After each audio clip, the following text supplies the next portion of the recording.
मैं सौरभ हूं और काल एफएम पर आपका स्वागत है। चलिए आज की कहानी शुरू करते हैं। उस रात जब मैंने पहली बार उस पुराने टेप रिकॉर्डर को चलाया, मुझे बिल्कुल अंदाजा नहीं था कि मैं अपनी ही आवाज से डर जाऊंगा।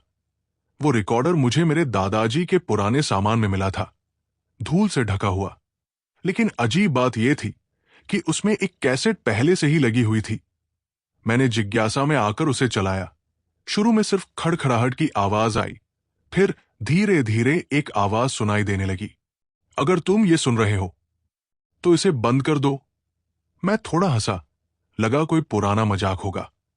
लेकिन जैसे ही मैंने ध्यान से सुना, मेरी हंसी रुक गई, क्योंकि वो आवाज मेरी ही थी, बिल्कुल मेरी ही आवाज।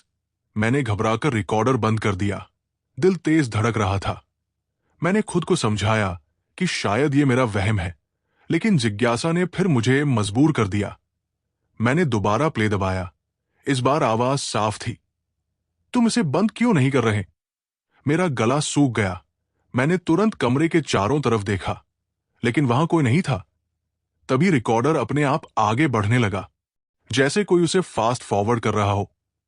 और अचानक एक जोर की चीख सुनाई दी, मेरी ही आवाज में, मत जाओ उस कमरे में। मैं डर के मारे उछल पड़ा। उसी वक्त मेरे कमरे के बाहर वाले दरवाजे से हल्की सी आवाज आई, जैसे कोई धीरे धीरे उसे खोल रहा हो। मैंने डरते हुए दरवाजे की तरफ देखा। वो धीरे धीरे खुल रहा था और बाहर घना अंधेरा था। मैंने आवाज लगाई, कौन है? लेकिन कोई जवाब नहीं आया। तभी रिकॉर्डर फिर से चलने लगा। इस बार आवाज बहुत धीमी थी, वो आ गया है। मेरी सांसें रुक गई। मैंने तुरंत दरवाजा बंद करने की कोशिश की, लेकिन वो अपने आप और खुलता जा रहा था। तभी मैंने अंधेरे में एक परछाई देखी, लंबी, पतली, और वो धीरे धीरे अंदर आ रही थी। मैंने पीछे हटना शुरू किया, लेकिन तभी रिकॉर्डर से मेरी ही आवाज आई, पीछे मत हटो, नहीं तो वो देख लेगा। मैं वही जम गया। अब वो परछाई दरवाजे के पास थी, लेकिन उसका चेहरा दिखाई नहीं दे रहा था। तभी रिकॉर्डर अचानक बंद हो गया और कमरे में पूरी तरह सन्नाटा छा गया। कुछ सेकंड तक कुछ नहीं हुआ। फिर अचानक मेरे पीछे से किसी ने बहुत धीरे से कहा, अब बहुत देर हो चुकी है। मेरा दिल जैसे रुक गया। मैंने धीरे धीरे पीछे मुड़कर देखा और वहां मैं ही खड़ा था, लेकिन मेरी आंखें पूरी तरह काली थी और चेहरे पर वही डरावनी मुस्कान थी। उसने मेरे हाथ से रिकॉर्डर लिया और धीरे से कहा, अब ये कहानी मैं सुनाऊंगा। और अचानक मेरे चारों तरफ अंधेरा छा गया। मुझे लगा जैसे मैं कहीं गिर रहा हूं, बहुत नीचे।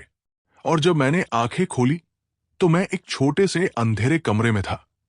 मेरे सामने वही टेप रिकॉर्डर रखा था और वो अपने आप चल पड़ा। अगर तुम ये सुन रहे हो तो इसे बंद कर दो।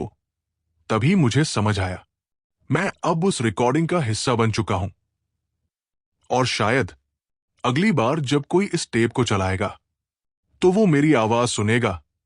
और अगर तुम अभी ये कहानी सुन रहे हो तो एक बार पीछे जरूर देख लेना, क्योंकि हो सकता है वो परछाई अब तुम्हारे पीछे खड़ी हो।